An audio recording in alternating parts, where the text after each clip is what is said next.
Nice to be with you. I'm Dr. Emily Cardarelli, and I'm joining you from UCLA. I'm in the Department of Earth and Planetary and Space Sciences, and my research is focused on Mars, but also focused on microbe-mineral interactions. So I'm interested in where microbes are found in the subsurface and why they're there and what they're doing. Right now, I'm working on the Mars 2020 rover, and I'm working on a subsurface radar instrument where we're investigating structures within the subsurface in Jezero Crater. Thank you, Dr. Kev and Dr. Cardarelli. So the first question is for Dr. Jonathan Jiang. People have been looking for a solution to the climate crisis, such as with the carbon neutrality goals and with the Paris Agreement. And so for Dr. Jiang, what are some of the researches or measures taken towards achieving a solution to global warming? For example, like in the future, will every household have a Tesla and gas cars go extinct? Or since today, technically tomorrow, Earth Day's theme is planet versus plastic, how will we address the issue of sustainability in terms of materials like plastic cups used to contain boba milk tea? Okay, and largely to answer this question, and it's not purely scientific, and also societal and human behaviors. You mentioned the plastic. Okay, everybody knows there's a plastic pollutions, and but we are using plastic anyway. You can see the bottle here. This is all plastic, and so the way people are thinking, and general public is, hey, and I know there's a danger, and global warming, environmental change, but somebody else is going to solve it. Okay, so that's the general behaviors of that. You mentioned the Paris Agreement, and so each country negotiate, we want to reduce the greenhouse emissions. Okay, now Europeans, the US, huge, 50 years ago, we are the largest emitters for the greenhouse because, the industrializations. Now we realize the danger, so the US, Europeans, they are the leaders of reducing this greenhouse emissions.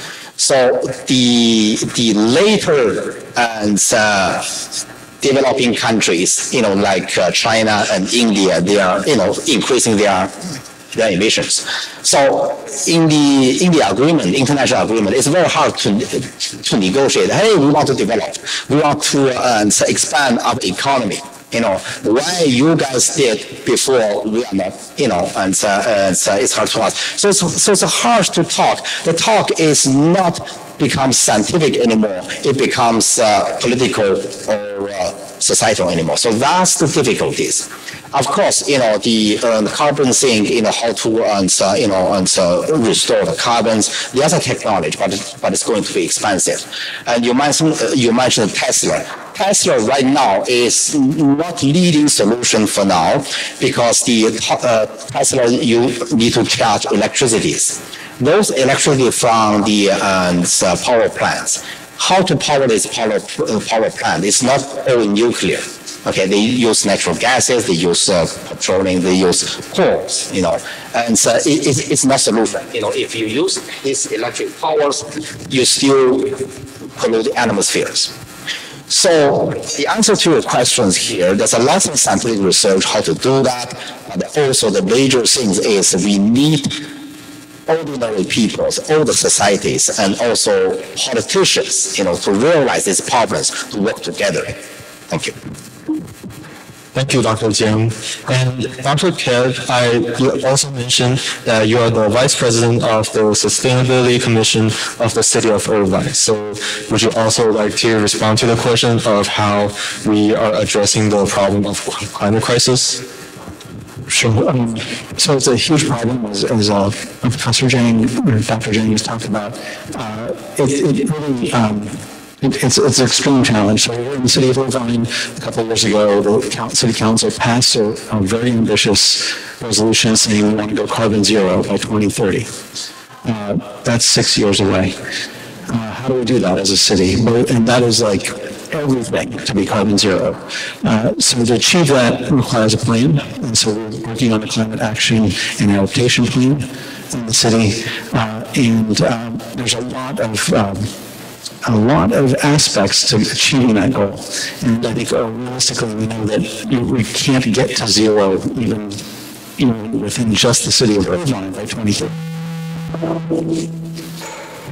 We are trying to get as close to that goal as possible. And so from getting our electrical power to be fully green and by offsetting or by buying that kind of energy for the electrical grid to putting in transportation systems that don't rely on carbon and heating systems that don't. Thank you, Dr. Hill. And Dr. Cardarelli, would you also like to respond to this question?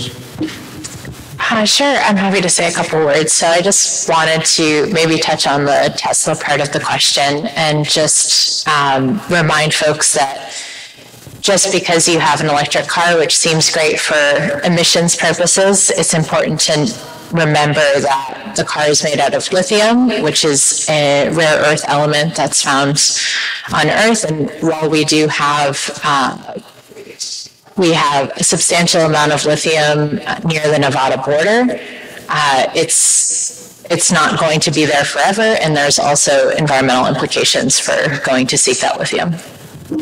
Thank you. And Dr. Kenneth, would you tell us a bit more about your field of research in astrophysics and cosmology, and maybe some of the research that you were doing? Sure, thanks. So my everyday research in terms of my day job is very different from the kind of topics we've talked about here, although it is space-based, a lot of the work I work on. I work in precision cosmology, understanding our cosmos as a whole, and in terms of its constituents, its structure, and its evolution. Through large data sets and surveys that are looking at things like the cosmic microwave background and surveys of galaxies. Also work on topics trying to identify what the nature of dark matter is, which is 85% of matter in the universe.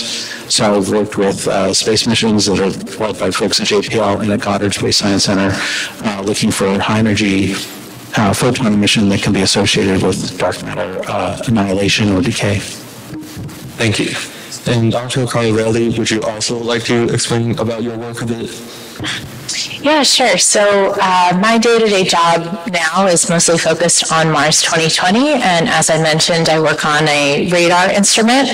And this means that we're using radar to look at the subsurface of Mars. And so far, we've been able to see down to 40 or 50 meters, which is the equivalent of roughly a 4-story building or higher, I think. And it's been really exciting to see what structures are present on Mars and how they're changing during our traverse across the units that we're moving through. Thank you. And since you mentioned that your work is on Mars and Dr. Jonathan's work is with exoplanets and Dr. Kev's work is with cosmology and with radiation backgrounds. So these are pretty much, out of the world topics. It's not exactly on Earth. So how do you think that your work could give insight or implications to the issues that are actually happening on Earth? This is a great question, and you get it a lot, especially, a lot of our drives as a society are to solve society's problems like healthcare, medical questions, curing cancer, finding better batteries that don't require rare earths potentially. So, but I think it's also important to note that science plays a more fundamental role as well, to ask fundamental questions about why are we here? Why is the Earth here? Where did the Milky Way galaxy come from? The answers to these questions, and also what are atoms? What are electrons? What are protons? What are quarks? And what constituents of matter matter are? These questions and their answers are extremely valuable unto themselves. They're not something that you're going to sell by themselves, but they provide immense meaning and value to our lives that are much bigger than just, I'm not saying just our health, but there's something other than a means for production or something like that.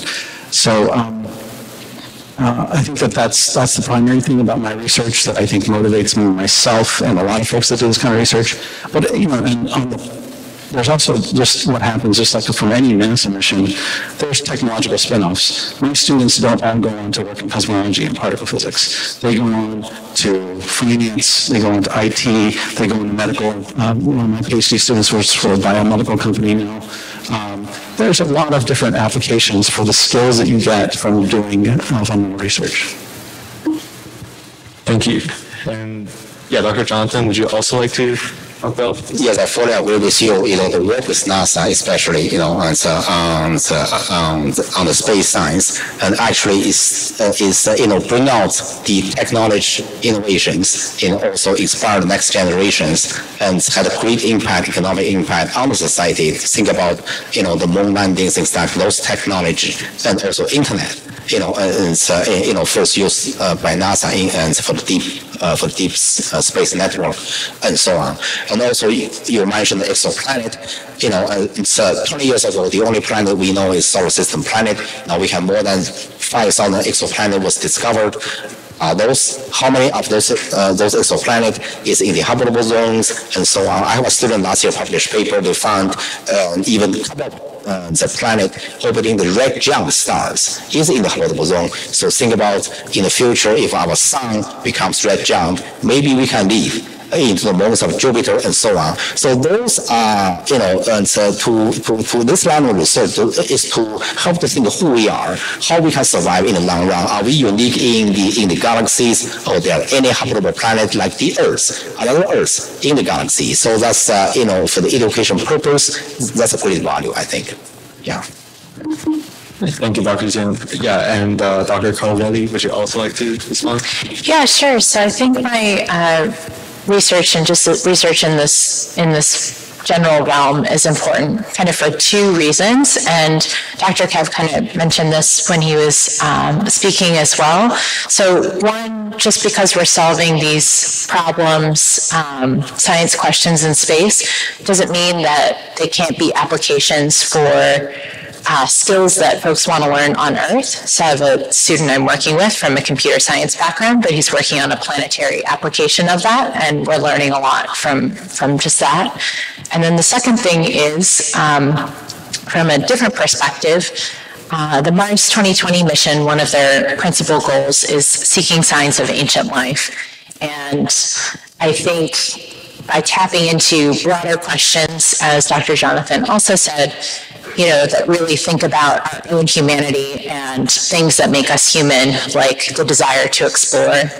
I think those are ways to motivate folks like you in the audience, as well as folks who are not necessarily related to science, and something that we can come together over to achieve and move forward. Thank you, Dr. Cardelli. So for my next question, what do you foresee as the next step towards space exploration? Like as Dr. Jonathan presented in his presentation and Nathan did in his, are we going to start having moon bases, Mars bases? Are we having scientists sent onto Mars for more difficult explorations and analyses? Or for cosmology, are we including like more powerful telescopes? Okay, and in my point of view, and this is Mars we want to go. Okay, and I remember when my grandfather was a kid. Okay, he lives near a rail station, so he's asking his father and my grandfather's father, why does rail stations? Then my grandfather's father said, hey, if you take a train, you can go to any city in the country within a week. Okay. My father was a kid. In 1940s, there's already airplanes. So my grandfather told my father, hey, if you go to the airport in the future, okay, you can take an airplane, any cities around the globe, not only in this century, you can reach within a week. I can say to my student, in the future, there's going to be a spaceport. You go to spaceport, you take the spaceship, any cities in the solar system, you can go. Okay, so this is the future, we must do it. we are thinking about the next 1,000 years. Okay, I'm actually looking for a student to help my project to develop business plans, okay, for human settlement on the moon. Nathan talked about the food production, energy production, and so on. So in the future, 200 years later, the business structure of humanity is changed. Okay, how about develop business plans for human settlement on the Mars? Is this achievable? So this is very exciting times to do that. It's going to happen. Yes, I'm very inspired by the ideas of colonizing our solar system and also beyond that, potentially. But I also want to refocus that we've got an Earth, and if we can get the technology to get us in space, we should be able to get the technology to make our Earth sustainable. So I think that. I think both, you got to do yes and. Let's do that, but we also need to make sure we develop the technologies that get us into a sustainable place on the planet Earth. Just to give an example, I was going to maybe mention this earlier. Anybody heard of rail oil as a fuel? Right? Probably very few of you, unless you did a research project on this. It was the main source of lighting and energy in the mid-19th century. We don't use it anymore, and that's because fossil fuels were discovered and started to be used in the mid-19th century. We need to get to that point with fossil fuels, where people don't know about it anymore. We need to replace them with sustainable sources of energy, and I think it's feasible. It just takes a lot, and I think that the challenges are not technological. There's some technological challenges, but I think they're solvable. They're political and social, as Dr. Zhang said.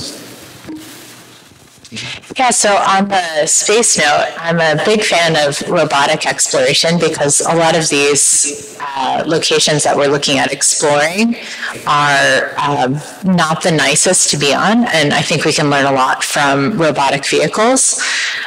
From a more Earth-centric approach and maybe with some space application, I'm really excited by some of the microbial-based solutions that have been suggested, which I think could also have implications for space as well as protein sources on Earth. So there's a company now that's using fungi as a protein source in yogurt instead of nuts, for example. And because fungi are regenerative, there's a potential for this protein source to be useful in space as well. Thank you. So since Dr. John also mentioned contacting extraterrestrial intelligence, why do we go to such great lengths to attempt to do so? And what do we hope to receive from them? What do we hope to learn from them? Or if, for example, if we receive a message from them, where do we go next? Okay, and before I answer those questions, I just add one thing to the students here. And, actually the future of humanity, future of the Earth actually depends on you guys, okay? And so your job in the future, moving to the future, is not just find a job in a risk case and something, because the future depends on you. 25 years ago, somebody asked Elon Musk, because Elon Musk wanted to form a company, he builds rockets, spaceships, fly to the moon. Everybody thinks he's crazy. Okay, now, today, if anybody asks Nathan, for example, okay, Nathan's talking about food production and moon, things like that, maybe somebody thinks Nathan's crazy, but I'm pretty sure in the future there's a possibility Nathan you can form a company. Actually doing that, your subcontractors for NASA, how to do the business plans, you can ask other students, maybe Benjamin. Okay, you can help Nathan to develop business plan to do that. Okay, so future depends on you guys. Now, that said, there's still a big question. What is the future of humanity and whether or not we are alone in the universe? Okay, so far we haven't made contact. I think the NASA policy to actually not try to contact other civilizations. Because it's just like we've seen it in science fiction movies. We don't know if those other civilizations will be friendly. So I think if we were to detect these kinds of things, that's one thing. It's another one to actually have contact. but it's exciting. I mean, there's searches for extraterrestrial intelligence. There's a SETI program that's run in Northern California. NASA has its own programs. It's a very interesting idea about what happens if we have contact with another form of intelligence. I just want to plug, I have nothing to do with this company, but Kuskasak does a great YouTube channel that explores these topics. They just had a video this week about extraterrestrial civilizations and colonizing nearby solar systems. So there's a lot of thought, and they have one great filter too. So anyway, check them out. There's a lot of really great thought going on. So what it means to be in a civilization on a planet, what it would mean if that's around the galaxy or if we have companions. Yeah.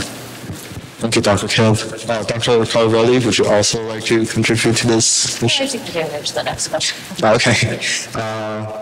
So since most of our guests here are high schoolers, I know that they're facing the decision of choosing their majors or gonna be like very soon. So for any of our panels, how did you choose your interested field of research or your major when you were applying for like college? Yeah, so when I was a high schooler, I wanted to work in waste management, perhaps, or in environmental law, were areas that or environmental policy that I was interested in. I was really excited about how we could take trash and make it into this great resource. And when I got to college, I was really excited about chemistry and biology, and I had a really hard time choosing what I wanted to major in. I also was a political science major for a little while, and then I decided on earth and environmental science because that was kind of a mix of all these subjects that I really enjoyed.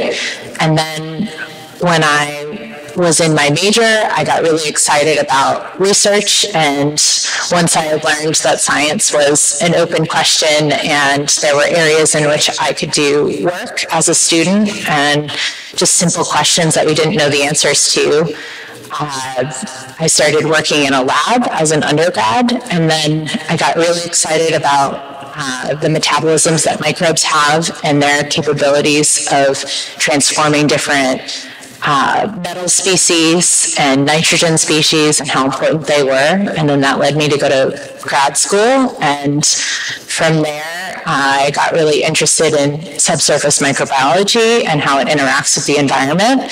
And then for my postdoc after my PhD, I thought, what about Mars? And what if we could find signs of ancient life on Mars? And that led me to JPL. And then wanting to investigate the subsurface led me to UCLA. Thank you, Dr. Cardelli. Dr. Kev, would you also like to share? Sure. So I grew up not in California. I grew up in the suburbs of Houston, Texas, near the Johnson Space Center. And it actually, when I was 8 years old, we went on field trips. This is third, fourth grade, and you get to see the moon rocks. It's just so cool as an 8-year-old to experience that, right? And I kind of got it in my head that I wanted to do something with space. And it kind of stuck there until I got into high school. I started reading some popular science books about cosmology and astrophysics. And I kind of said, hey, this is cool. People use science to understand the origin of the galaxy, or the origin of the cosmos, and the origin of structure in the cosmos. I'm going to do that. And so that's what led me to continue down that path in my undergraduate education through a physics degree, and then a PhD at UC San Diego when I first came to California. And working, actually kind of wandered a bit. I worked on a biophysics project for a little bit in my first year, just because I actually was pretty open. But that calling to do astrophysics and cosmology was still there. And so I wound up working with my PhD advisor on a cosmology topic. Thank you, Dr. Ken. Dr. Jonathan, yeah. And I think the reason I become today is because I follow the interest. And the first time I got an idea to do what I'm doing today is 1977. And I remember, and my father had a home radio. He had a huge antenna, and go out to the trees even. So from that antenna, we listen to the radio station called the Voice of America. Okay.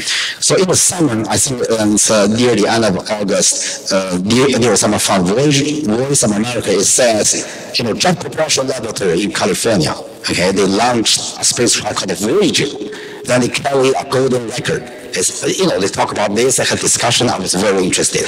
Okay, so then later, and a few years, 2 or 3 years later, I was in the high school, and at Beijing Experimental High School, my physics teacher came in one day. I think it's early 1980s. He used pictures of Jupiter's moon. He said, this is the moons of Jupiter from Voyager spacecraft. I said, wow, So that's my interest. So, after that, and I think most of my high school mates, and most of my classmates in the university, although they study physics, I study physics, astrophysics, they not keep in the field. They go to do something else. I'm still in the field, okay, because I had a deep interest for that.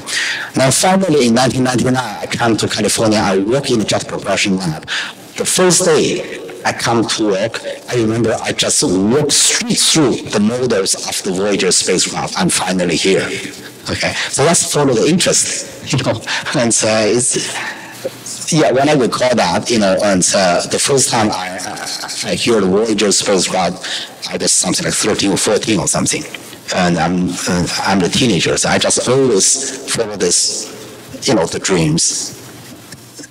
It's like never gave up. Thank you. All your dreams. Yes, that's right. Thank you, Dr. Jonathan. And since, students here are working really hard to, try to get to the future that they want, so what are some advice that you wish somebody had given you, like when you were in high school, to, help you achieve what you have right now? Okay. I would like to give is, again, follow your interest. If you want to do a business, okay, you just follow your interest. If you are very good at music or arts, you just follow that, okay? And, I used to have a kid, okay? His mother is talking to me, could you, my kids never listen to me. Could you talk to my kids? I talk to the kid, okay?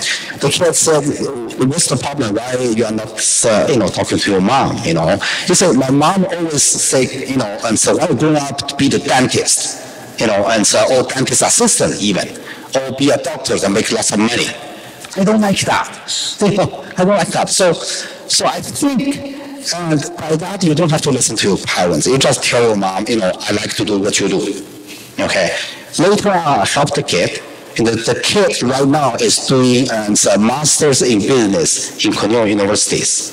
And because I talked to his mom, I talked to the kids, just let the kid follow the interest.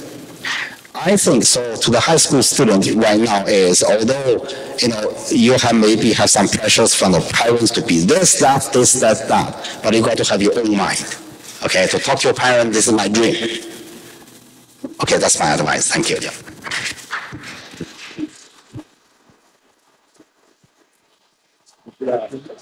Sure, I can also add to that. That was a great advice. I think I had pressure from my parents. They wanted me to be a chemical engineer.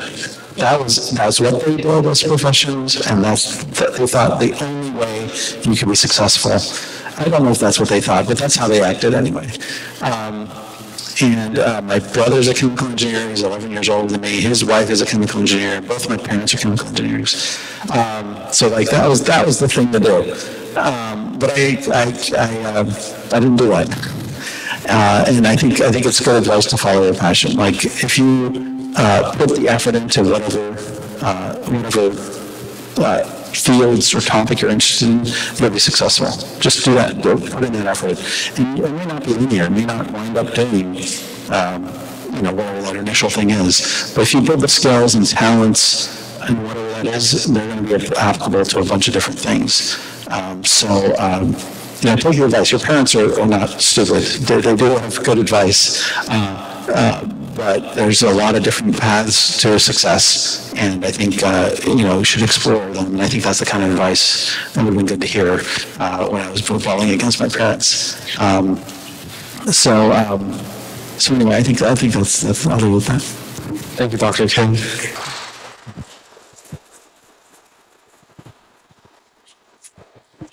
On a similar note, I would encourage you all to not be afraid to reach out to people that you maybe look up to, or you think their work is interesting, or you'd like to know how they got to where they are. I think that works really well. And if you don't hear from them the first time, maybe try a second time as well. Lots of folks get lots of emails. And so I would encourage you all to reach out to people you're interested in. Wow, they're doing such great things. How did they get there? What would they recommend? Informal mentors have been really important to my career path and getting to where I am today. And following up on what Dr. Kev said, I would also say that based on opportunities that may present themselves, really, maybe it's not your dream job yet, but maybe there's something you can learn in the opportunity that's maybe in front of you, and, doesn't stop you from pursuing additional opportunities in maybe a more targeted area of interest to you. I've certainly had jobs where they weren't exactly what I wanted to be doing, but I did end up learning a lot from them and building skills that are useful in the career that I have now. And I would say if you're considering sciences or like the sciences, just know that there's a lot of facets to a career in STEM that require creativity, writing. Maybe you think, oh, I don't want to go into STEM because I really love writing. There's so much writing to be done in STEM, and that's how you disseminate your findings to the rest of the world. And I think when I was starting my career, I didn't realize how having an interest in scientific illustration, for example, can help you in the sciences and help illustrate the ideas that you're working on in the field. And I think that's it.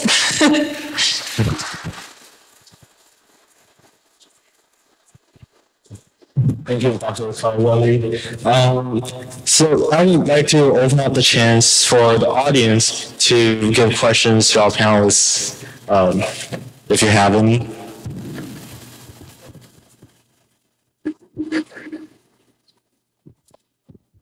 There's a question in the middle here. I think there's one in the middle here.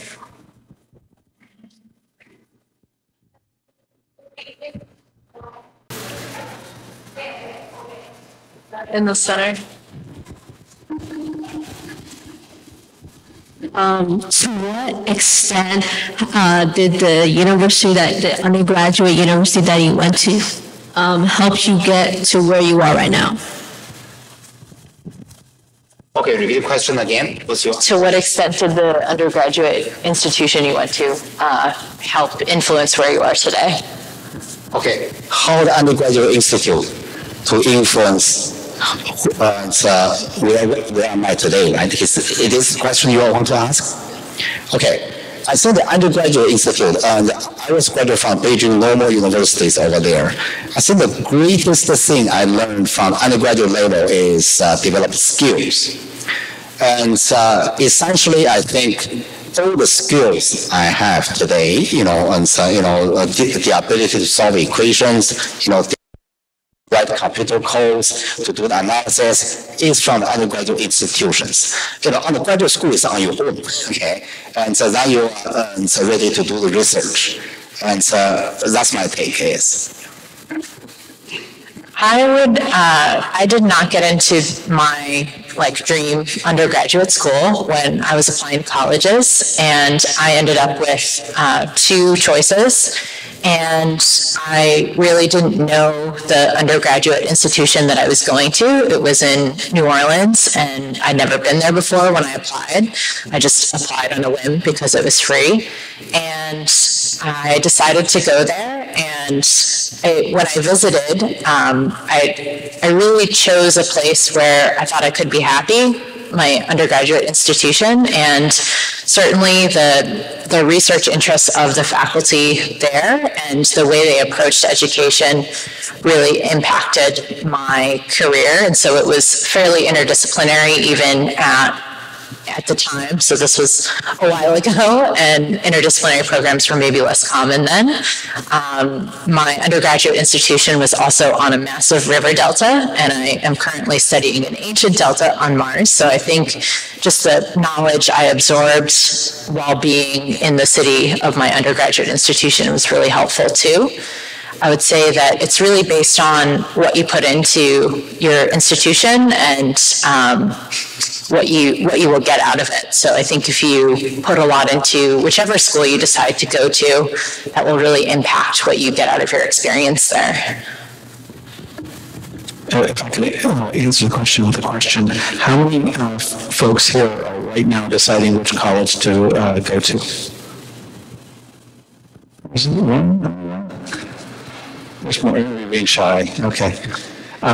So I was just on a Zoom prior to this event with a family member who was deciding where to go among options, and I think that's like one of the biggest decisions you feel like you're going to have as a young adult or a near adult. And I think it's an important one. And you're going to build skills wherever you go because there are educators there. They're going to give you those opportunities to build those skills and help you build those skills. And I think the kind of parting message I gave her, and I'll give you, is that wherever you go, you can be successful. You got to find your path there. If it's a big state school, it takes a little bit more individual initiative to get the attention from professors in a big classroom. And there's just a lot of options for extracurricular activities at big state schools. If you're a small liberal arts college, get more focused attention, but you're going to build the same skills. You're going to do the similar stuff. There's also this kind of sociological thing, you go to Harvard not because it's a good education, but because of the connections you make, or Stanford, right? So, there's that kind of question too.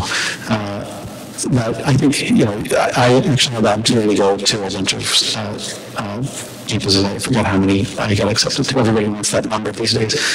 But anyway, I had options to go to Cornell, Columbia, and Caltech, and I wound up going to the University of Houston, which is like a Cal State level school in Texas, and I did fine, and very well, I think fine in terms of my career. So it had opportunities there, and take advantage of them, and do your best, and you'll do well. Thank you. And does anybody else would like to ask? Okay, sorry, but due to time constraints, we have to conclude this section of the panel. So thank you, our esteemed panelists, for taking time out of your, busy schedules to provide these insightful responses to us. So would you please give another round